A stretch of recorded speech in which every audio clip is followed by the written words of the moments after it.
Yes, so hi everyone and a warm welcome to our channel. I hope you're doing well. Studies and preparations are going on.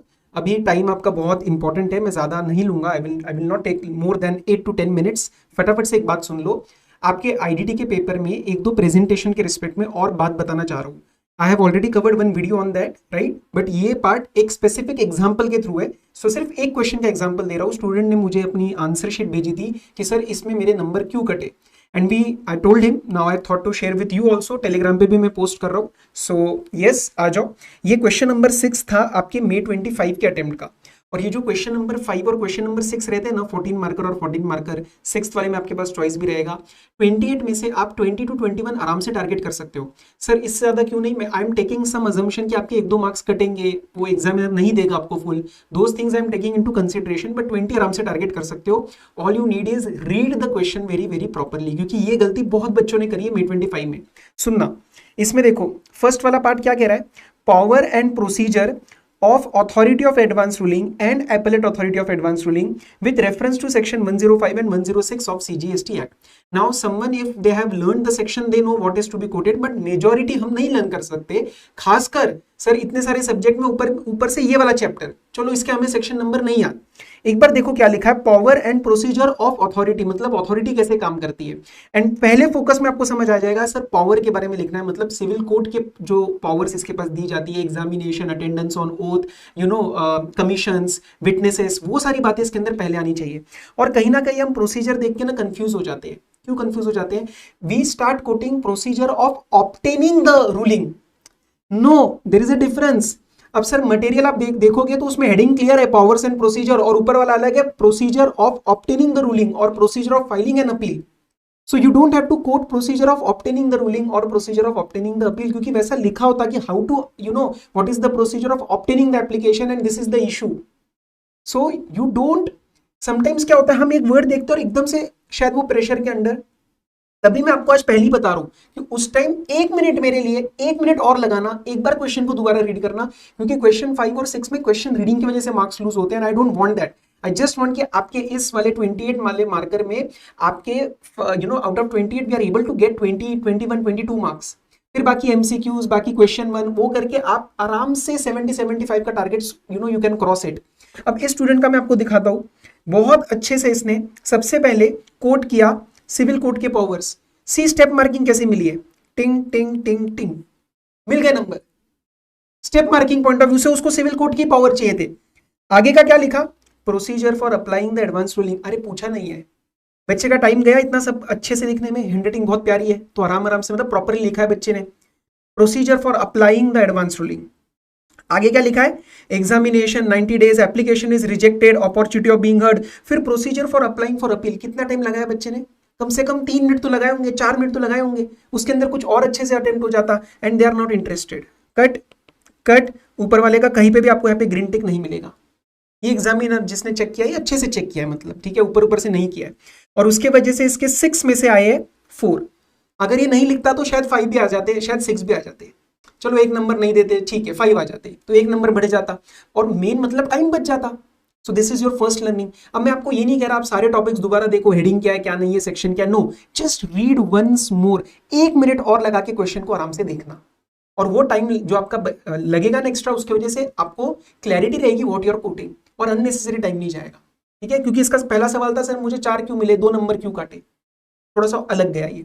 Second जो इसने मेरे को भेजा था 6B का, मैं उतना ही पार्ट आपको दिखा रहा हूँ. I will just close the video in 2 minutes.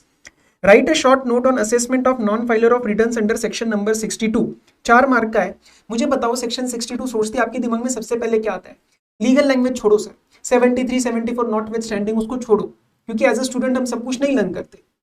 सबसे पहले आता है कि सर सेक्शन 39 की या आपकी फाइनल रिटर्न 39 और your 45 is not filed, and section 46 का 15 दिन निकल गया. आता है या नहीं आता? हम भी जब रिवीजन उठाते हैं, परसों हमने लाइव रिवीजन लिया था, सबसे पहले यही पॉइंट बोला था ना कि ये दोनों सेक्शन में तुमने रिटर्न नहीं फाइल करी. इस स्टूडेंट का थोड़ा सा ये प्रॉब्लम हुआ कि इसने बाकी सब चीजें लिख दी है. सी, according to the provisions of 62, best judgment will be done of non-filer but registered person. Okay. After the due date of said return, if the return is not filed, defaulter notice will be sent to the registered person after 5 days from the due date. ये guideline से बात आती है. Section 46 की बात कर रहा है ये. अरे लेकिन कौन सी रिटर्न, सेड रिटर्न, कौन सी return? Section 39, section 45। So you have to focus कि मेन बात क्या है। अब हो सकता है इसमें मैंने स्टूडेंट से बात करी, स्टूडेंट को पता था वो पॉइंट, बट उस टाइम नहीं लिखा उसने। ऐसा नहीं था कि नहीं पता था, नहीं पता तो ठीक है सर, फिर तो हमें ठीक है 1 नंबर 2 नंबर मिल गया, इट इज गुड। बट पता होते हुए कभी कभार हम स्ट्रक्चर थोड़ा सा लूज आउट कर जाते हैं। तो मेन बात लिखनी है, टू द पॉइंट लिखना है। बहुत बारी हमें ये क्वेश्चन आता है कि सर 5-6 में ना आप हमें वो नहीं बताते हो लिखने का, वो क्या है फॉर्मेट। अरे कोई फॉर्मेट नहीं है, डायरेक्ट क्वेश्चन आते हैं। क्वेश्चन 5 और 6 में तुम्हारे पास टाइम भी नहीं बचने वाला कि तुम उसको सजा के लॉ डेट की तरह लिखो। Just be to the point, keep your presentation legible. जैसे 6 में से ऊपर 4 मिले थे, 5 मिल जाते, ये अगर सही से लिखा जाता और तो 4 में से इसको 2 या 3 मिल जाते। और ऐसे जब 4-5 सवालों में ऐसे 2-3 बढ़ते हैं ना, तो 10-15 नंबर का स्कोर बढ़ सकता था। इस स्टूडेंट के 33 आउट ऑफ 70 है और इसके 20 MCQ में है, तो 53 की जगह वो आराम से एग्जामिशन क्रॉस कर जाता। तो चलो कल को ग्रुप भी अगर नहीं निकला तो आईडीटी नहीं देना पड़ता दोबारा। आप समझ रहे हो आगे की जो बात लिखी इसने, following data will be considered for calculation of taxes, outward supply, inward supply, EVA. ये उसने शायद प्रैक्टिकली बात समझी है, ये थियोरिटिकली नहीं है, आईसीएम मटेरियल में नहीं है। ठीक है, आपने जीएसटी में काम किया, बहुत अच्छी बात है, लेकिन पेपर में उतना ही दो जितना ही स्टडी मटेरियल में है। So this point was not required. इसके उसको अलग से मार्क्स नहीं मिले। यहाँ पे उसको वो जो बेस्ट जजमेंट और 15 डेज वाले के 0.5 मिले हैं। 5 ईयर्स का टाइम लिमिट लास्ट में कोट होना चाहिए था, उसका उसको शायद एक 1 मार्क मिल गया है। बस 60 + 60 डेज वाले बात का अलग शायद कंसिडरेशन नहीं किया है, which is not technically correct. शायद उसको 1.5 नहीं बट 4 में से शायद 2 मिल जाना चाहिए था। लेकिन ओपनिंग में ही मतलब मैंने भी जब रीड किया ना, मुझे एकदम से थोड़ा सा लगा, ऑफ हुआ मैं कि यार कहाँ है 39 और 45 कहाँ है, वो तो मेन कंडीशन है। फिर आपकी आती है 15 डेज में नहीं फाइल किया, फिर नीचे 5 ईयर्स का टाइम लिमिट, फिर 60 + 60 डेज, और 60 वाले में आपको एडिशनल लेट फी लगती है। तो एटलीस्ट ये स्टार्ट वाला चला जाता ना, इस बच्चे के इसमें 2 या 3 बन जाते। ठीक है, तो only thing I am trying to tell you, जो मुझे इसमें से लगता है आपको सीखना है, क्वेश्चन को आराम से रीड करना।